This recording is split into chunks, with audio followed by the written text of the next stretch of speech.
You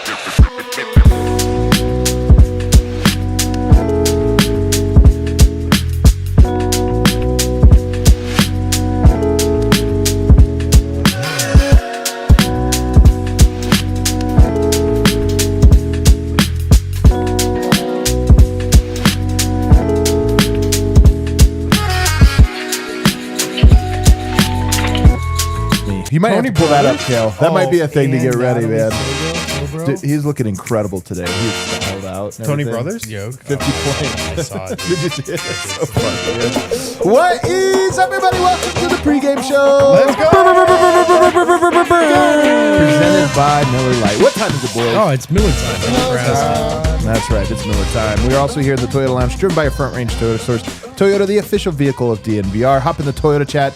Throw a frog in there. You don't have to understand what it means. Yeah, dude. It's better if you don't. Throw 6-7 in there. Who cares? 6-7. Oh my God. Don't do that. Don't do that. Now, I ruined it. show. I End ruined the it. Nuggets are back in action. Thank God. I was walking around like I hadn't brushed my teeth for 2 days. They get all fuzzy and gross. It's all, yeah. When do I get to brush this off? Dirty diaper, dude. Dirty diaper like just that. sitting in it, man. But the Nuggets are back tonight to totally redeem themselves in Memphis to take on the Grizzlies. We're going to talk about this is a new chapter. Here we go. Another new chapter. The last chapter was short because guys got hurt. And Yeah, all of a this- sudden it was like a new chapter. I think the chapter began actually probably against Houston. Yeah. But we didn't realize it. Right. You know, the chapter breaks are a little weird. So we're going to talk about the pros and cons of this stretch of basketball for your Denver Nuggets. And who better to discuss that than the Brendan Vogt? I was thinking, guys, that last week had literally the peak and the nadir of the season so far. So did. You know, like there's the 24-hour swing from beat the Rockets to, oh yeah, Aaron Gordon's hurt and you lost to the Kings, and Jokic saying we're not that good. Oh, Just like all of a sudden you're like, oh yeah, maybe this isn't dope. let's put a pin in that though, because I okay. actually loved it. I saw Yeah. that one and it got me. It like woke me up, you know? Yeah. Over here, I got D-Line Co. That's right, guys. I'm ready to watch some Nuggets basketball. I can't believe they didn't play a game since that Rockets game. Exhilarating. Yeah, that's right. That is correct, more or less. And then rounding out the show, Harrison Wind. D-Line sounds like somebody who wasn't here the other night. That's for right. The Nuggets-Kings game. He had a right. sense. Yeah. It's every now and Real again. veteran move. Oh, Every now and again, you just have to, you got to call your own number to not be in. You did too, man. It's like I sense something in the air. I'm gonna be off tonight, guys. And then we had to sit here and watch that stupid game. But we're talking about old stuff, guys. Why don't we talk about current stuff like your Denver Nuggets taking on the Memphis Grizzlies?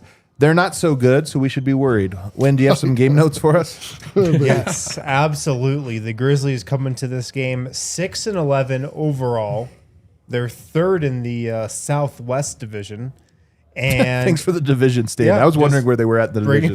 How are they in the on cup that. standings? It's actually a great question. Probably more important than their division standings. They have won 2 games in a row, though. They are coming off a 2-game win streak. That was after a 5-game losing streak. Well, they're beating a couple teams everybody beats. Right. One of those was the Sacramento Kings, who Yeah, they everybody beat beats by them. 39 points. Shut up. God damn it. 137-96. Then they also beat the Dallas Mavericks by 6 points. That one was a little closer. So they are coming into this game on a 2-game win streak. And with that, let's check in on our Common Spirit injury report. Oh, Because wow. Oh, it's my God. very, very long.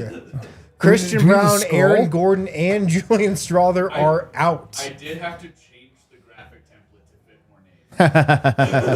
And Wow. then for Memphis, who, they've had injuries all season long, most notably with John Morant, who's out of this game with a calf injury.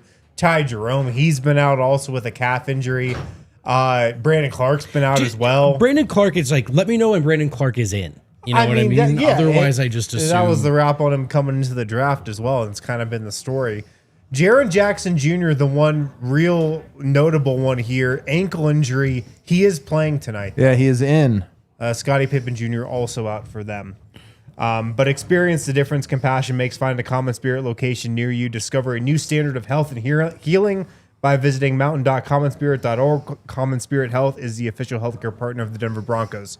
So it'll be interesting who the Nuggets are starting tonight. I haven't seen a starting lineup quite yet. If they stick with that same alignment from that last game or pivot to something else.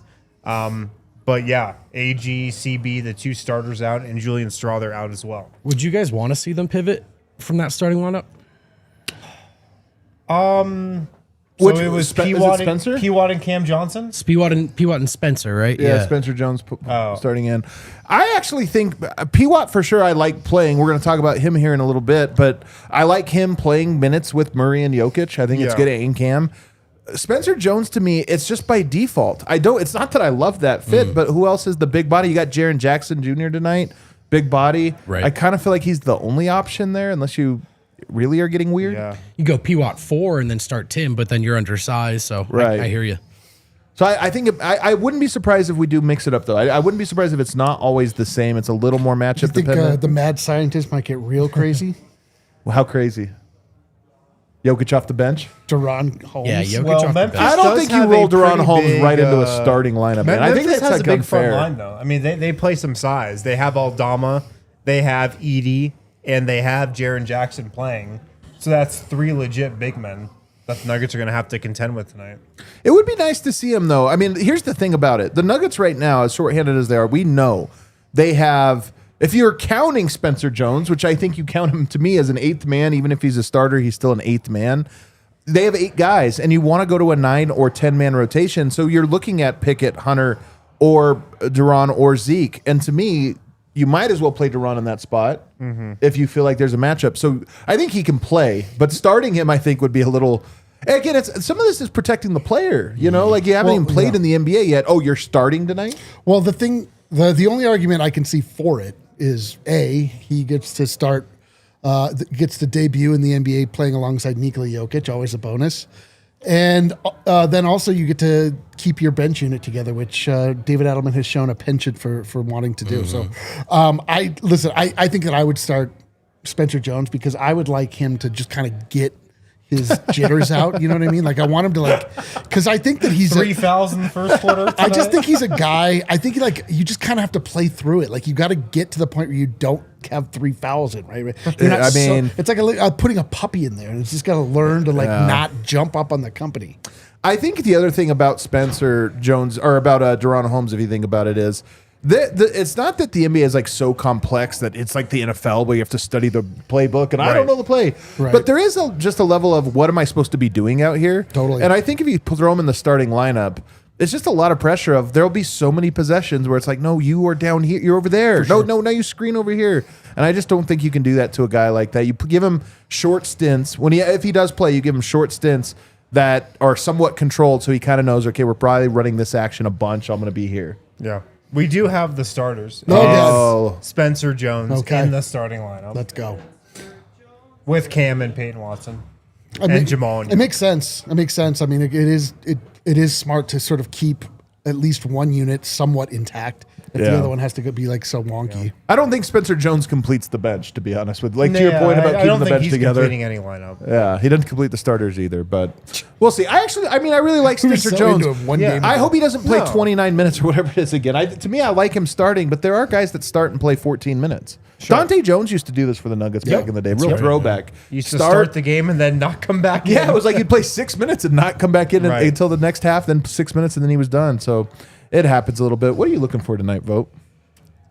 Well, just energy, honestly. I mean, right off the bat, the energy was so weird in that Kings game, and you can understand why. They can't say it, right? And even when we say it, it is an excuse when you lose to the Kings, but the energy just being off with that back-to-back, the emotional hangover coming off the Rockets game, you can understand it, but you can't excuse it. And so now you're going and you're playing another team that's banged up, another team that's, I think, ultimately, frankly, uninspiring in this version of the Memphis Grizzlies.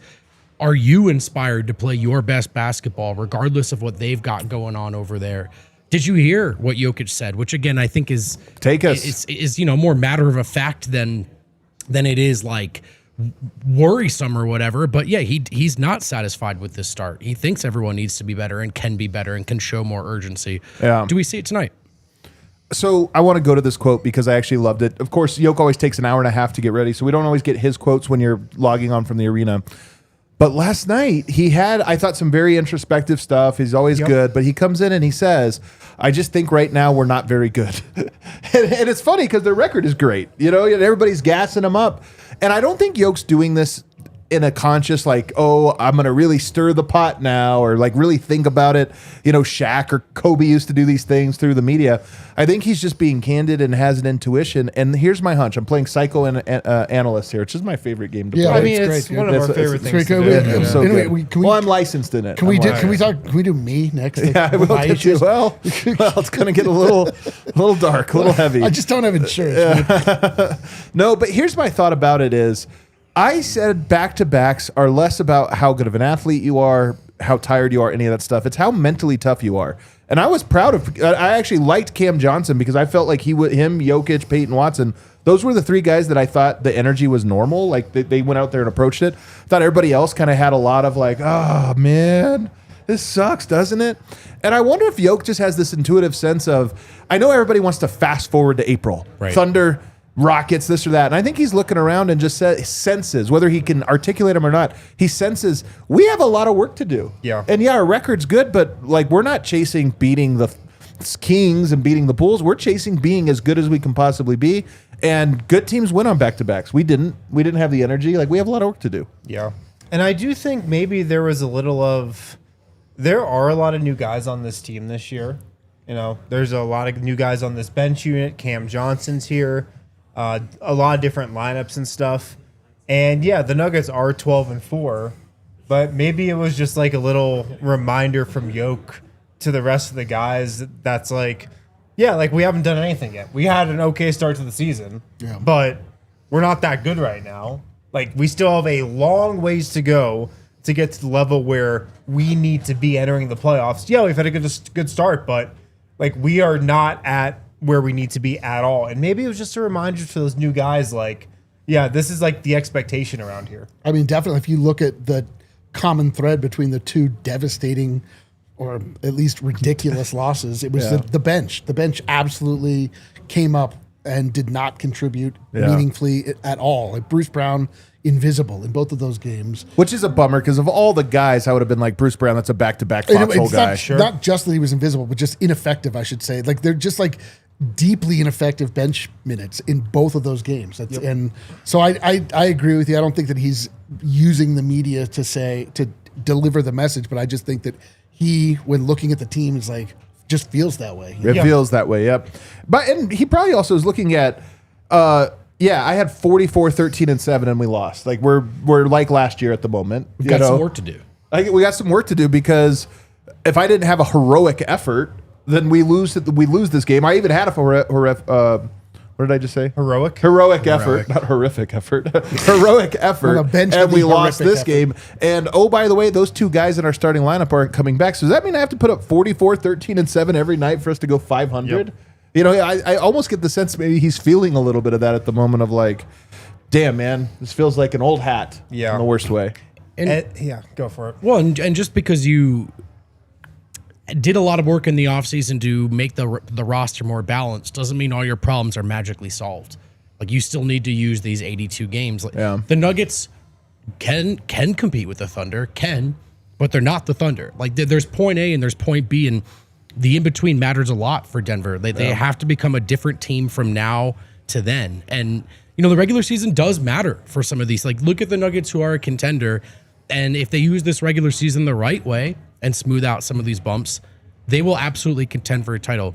If they don't, it'll be a lot harder than we wanted it to. So, this all matters now, and I like the way you framed it because it's not about fast-forwarding to April. It's about consistently finding the best version of yourself as a group. All right, let's go on to some pros and cons here about the Denver Nuggets and being shorthanded for the next. By the way, settle in 6 weeks. 6 weeks. It's going to be like really the rest of 2025. We're going to be sitting here waiting for the team to get whole. Who knows what comes at that point in the season? So it's going to be a while. What are some pros? And I made a list here of some pros, in my opinion, about the Nuggets being forced to play shorthanded. Number one, you do get an opportunity for guys to play who would not have otherwise. Deron Holmes, Zeke Naji, Hunter Tyson, Jalen Pickett. By the way, with Julian Strawther, My hunch is that he will be back before too long. I don't know that. I don't think his is going to be 6 weeks. I'll just leave it there. I think that there will be an update on him sometime coming up, but it won't. I don't know that. Obviously, it's not tonight. But there's an opportunity for one of those guys. Now, it's also a con because it means you have to play those guys. But how great would it be if one of these guys emerges from this 6 weeks is like, you know what, that's a guy, the way Spencer Jones has, and you're like, all right, not going to be in the rotation, but if he is, we kind of know what he does now. It'd be great. It would be great. And I mean, there's opportunity. Last game, Hunter Tyson played 8 minutes. Like, there's opportunity in the regular rotation for somebody to jump out and emerge. And, like, that's why I would love to see Duran play tonight. I would just love to see him play in that spot for maybe 8 minutes, maybe 10 minutes, just to see what he's got, because I feel like this team could really use a jolt of something like that. And something else that's interesting is all the G League guys are with the team in Memphis. I'm not sure if like the schedules overlap to where they were also playing a team close by or something like that, but the two-way guys are up with the team right now. So maybe it's somebody we're not expecting at all that gets in there for a little stint, for one little rotation, and just inject some life into and energy into this team. Maybe it's Duran, maybe it's somebody else, but I feel like this team is kind of prime right now for somebody to take that opportunity and just kind of change the feel. Well, here's another pro for you. Cam Johnson's last 4 games, 15.5 points per game, 71.5% effective field goal percentage. He's starting to score. He had one game, by the way, in single figures that weighed all of that down. The other games, he's been basically 16, 17, 20, somewhere in there.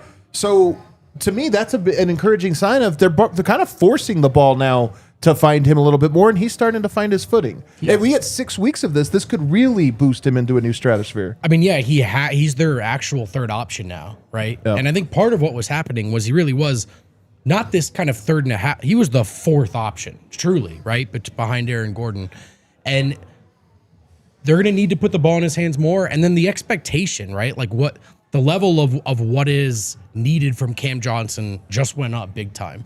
Could be a good thing for him, right? In the long run, to get some confidence, to get into a rhythm, to just start to feel himself a little bit in a Nuggets uniform. Even if he eventually has to settle in to a different role again, this might be kind of what it takes to just get him with it. But Eric, he last game in his post-game comments, he went to the podium. He won me over a lot in that he said and expressed the feeling of guilt. You're on the court with Jokic, and he does what he does, and we lose. There's a level of guilt. It echoes to me what you hear from Aaron Gordon. You heard from Michael, MPJ, when he was here. You even hear it from Jamal. This sense of like, man, that guy is so special that anytime any of us messes up, I feel guilty for it. Like, we got to do this for him. And I'm like, you know what? The guys that have been here get it, and he gets it. He earns his Nuggets merit badge. Cool. Yeah, I mean, like, I think it'd be impossible. Cool. I think it'd be impossible to not feel that way unless you were just an absolute narcissist. You know what I mean? Like, just seeing what Jokic does, the way he plays, the way the rest of the NBA plays. I just hope that Cam doesn't get like. I just want him to not think about anything other than scoring. I think he's already getting there, though. I believe we have entered the era of Cam. I think that we've last game. Cam Johnson looked like great. A Nugget. He looked like a guy that was worth trading for. He looked like totally part of the team. Like open shots. You weren't just like, oh God, please. You were like, hit it. And you're like, it's probably going in. Yeah. So I mean, like nothing. That to me is honestly the best outcome of this time. That's the biggest pro in my opinion, is like elevating Cam in a way that he can't hide. Yeah. He has to, and he can't think about it. He can't just be like, well, I don't know how, what am I supposed to do? It's just like it's a real trial by fire. I kind of feel like it's like a jazz band where that already has been playing all these songs, and you come in as the clarinet, and you're kind of like, it's a good song already. I don't know if should I. They're like, now go freestyle. But now we lost. He's like, throwing it back to you. Now we lost the bassoon. It's clarinet time. But when there's another one that gets me excited, I think is a big pro, and that is Peyton Watson playing with the starters. With Jokic, he has a plus 15.4 net rating. We have a good enough sample size that I can say that's a real thing now. And there's something to like Jokic. It's so funny, man. He can play with every type, but it does shift. There's some lineups that are a little more offensive heavy, this or that. Peyton Watson adds an element of length and defensive, like shot blocking and help side and stuff that I think is really valuable. And I'm just so curious if we walk away from these next 6 weeks going, man, Peyton Watson next to Jokic is like a whole different kind of dynamic that we don't usually see. Yeah. I mean, we get little tastes of this every season. Last year when Aaron Gordon missed time, Peyton Watson stepped into the starting lineup and looked pretty much like this. Like he was scoring in double figures. You know, he was getting open shots within the offense. He looked really comfortable, and you know what he's going to bring at the rim on the defensive ends. But yeah, I love how he's playing offensively, and he's just taking what the defense is giving him. He's not trying to do too much. I don't think he's taking a bad shot, you know, in these last couple of games. Around the rim, open threes, a lot from the corner. He's just kind of taking what the defense gives him, and that's exactly what he needs to do on offense. Let's go to the cons really quickly. Number one for me, by far, I mean, the cons are kind of obvious, but number one by far is Yoke's got to be laying in bed last night or after that game and just being like, damn, man, seriously, am I going to be playing 37 minutes a night for the next 6 weeks? And the answer, probably. The Jokic strain to me is real. Yep. Oh, yeah. It is, and it's unfortunate.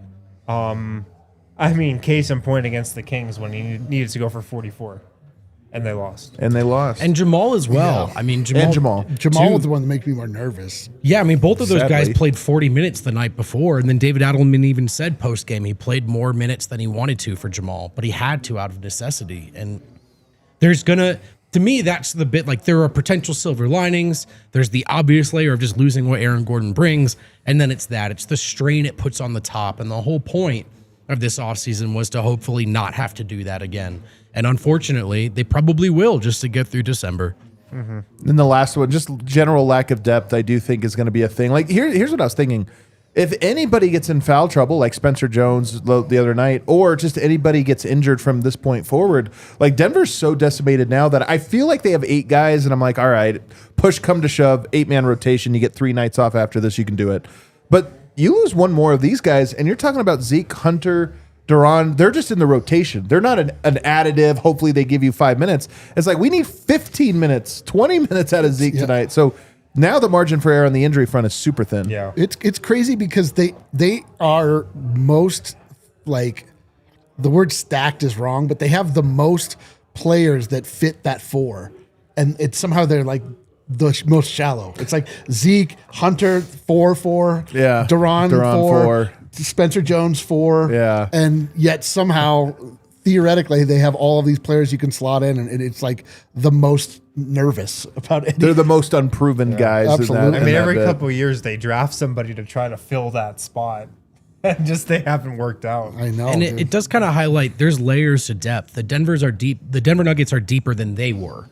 But they're not that deep, right? I mean, there are some. When healthy they are. Injury. Yeah, when they're healthy, I think they're deep. Yeah, They're I okay agree. right now. I still think no AG, no Christian Braun. It sucks, but they're okay. Yeah. One more injury though, you're flirting with disaster. Right. My point being, like, the absolute bar, like the Yeah. best team in the league, the Oklahoma City Thunder, like they have playable guys all the way to the end. And the Nuggets don't, you know? And so they do need to be healthy. There is, to be fair, nobody else like the Thunder. That They're is the true. only team. I mean, maybe Toronto, they run like 11, 12 deep, although Yeah, they're your Raptors. My Raptors. But for the most part, most teams, if you lost 3 Pistons. rotation players, you'd be like, yeah, we're in a tight My spot. Hornets. You're right. Our pregame picks are presented by Bet365. Download the Bet365 app. Use the code DNVR365. Deposit $10. Place a bet of $5. Get $150 in bonus bets. Must be 21 or older. Physically located in Colorado. Please gamble responsibly. If you or someone you know has a gambling problem and wants help, call or text 1-800-GAMBLER. No Dev tonight, so we got the worst thing imaginable. D-line. Yeah, you want to talk about having no depth, just absolutely no. You know depth. what? I'm still going to listen to every word and make every bet. We lost one guy, and we're absolutely Dude, desperate. our depth is tested right we here. cannot. Dev sent the pick. Okay, so let's never mind. usually when Dev sends his picks ahead, it's like something terrible that I end up having to deliver. Yeah. Oh, I If he can't is- wait. Let's find out. Let's go to the other side. Well, I guess we'll start like Dev starts. We'll look at this. My Denver Nuggets are favored, minus 300 on the money line. Wow. They are minus 6.5 in Memphis, and that feels like you probably. I mean, I wouldn't feel that nervous about taking that. The Nuggets should roll tonight. They should win. They absolutely They should win, Like I think. listen, like the last game has us all kind of feeling weird, but last game I was like, that game did not tell us a single thing about the Denver Nuggets except for that it told us more about the NBA, you know? Just like, what is wrong with this league? Like, why would you schedule that? Well, it's because of the NBA Cup. You Oh, know the right, answer, right, yeah. Well, it's the Emirates NBA Cup. the Emirates NBA Cup. come on, guys. So I have every faith in the world that they'll cover that 6.5. Again, I never take points bets, but whatever. Nuggets are in the black skylines tonight. Does that change anything? It does. It does. Great question. Because of the NBA Cup. Because of the NBA Cup. Yeah, you don't understand. Just don't even ask. It all comes back to the Emirates NBA Cup. Why'd your wife leave you? The Emirates NBA. Yep. Precisely. Yeah, she got cup fever. And the over is set at 235.5. I mean, I expect the Nuggets to score. I don't know what to expect out of these Grizzlies. They really don't. I mean, you want to talk about depth being tested. It wasn't even deep to start with. They got this Zach squad- Edey. He's hooping. That guy's tough. He is tough. He's tall. Yeah, but he's very tall. Yeah, I don't know. Let's look at what Dev has to say. I believe Zach Edey. That's a little foreshadowing. On the other side, Zach Edey 8 plus rebounds at -130. I can see it. That is a giant man. Yeah. He a is. giant Mongolian. That is he is from the lineage of the Khans. I'm not sure how, but that's a really, really big guy. I would be surprised if he didn't get that. What else does Dev have for us? Is he still fading Cam? Let's find out. No, he's taking He's Cam. taking taking Cam. Cam. Oh man, It took one game for Dev to flip his entire betting philosophy. Dev- He's just making you do this. I is know. what it is. So the player prop that Dev likes, and He apparently must I have do lost too. really bad on Yeah. that Cam bet the other night. He believes that we're going to get points, rebounds, and assists over 20.5 for Cam Johnson. I love that. You know what, man? I'm definitely betting on Cam. Like, I really think that this is his time to shine. I think he feels it. I really like what I've seen out of him the last couple games, and I expect that to keep going. And the lock from Dev. Dev's lock. Jokic over 12.5 rebounds. Man, nothing but rebounds in this thinks game. everybody's Edey gonna rebound. And Jokic just rebounding the hell out of that basketball. I mean, I could see it. Like, I imagine there'll be a lot of missed shots. I think that's what Dev is anticipating. I could see that too. could see that too. But I'll tell you, like, what I'm feeling good about. Like, the two guys that I'm feeling great about. I mean, I feel good about Nikola Jokic. I don't know about you. I do. I think I might. I think I might take Jokic to pick his triple double train back up. We had a couple of missteps, a couple of Sombor doubles in there. Yeah. It seems like there's really no reason he shouldn't be able to. And I love Jamal Murray tonight. I really like the mindset that he's in. I love that he was able to show toughness and was able to score last game when a lot of guys weren't able to. I think in years past, you would expect him to be one of the guys that faded pretty hard. And I really do think we are in the year of Jamal Murray. So I'm going to take his points, and I'm also taking Cam Johnson threes. Let's go. Let's go. I'm in on Cam Johnson threes too. I don't even too. care about the number. I'm in. Yes. Pick a number, any number, dude. 3. 4. I'll take 20 Cam three-pointers. No, I'm going to take his over on threes. You know what you forgot? What's that? It's a revenge game Oh, my God. for Big Val. Holy He's played for a bunch of really bad teams. Anytime it's a bad I team, mean, it's a Big Val revenge the more game. we learn about Big Val's past, I'm not surprised he wants to leave the NBA. For sure, man.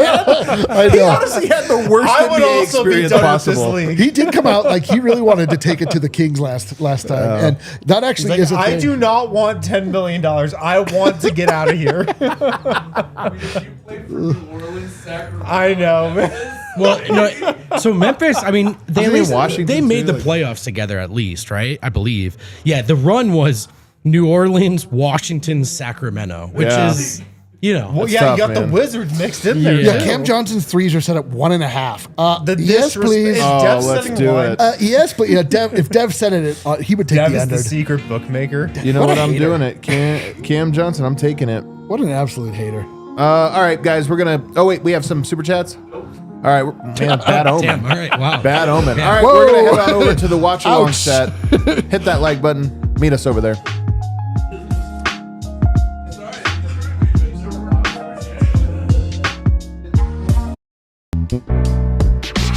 We all silly like the mayor.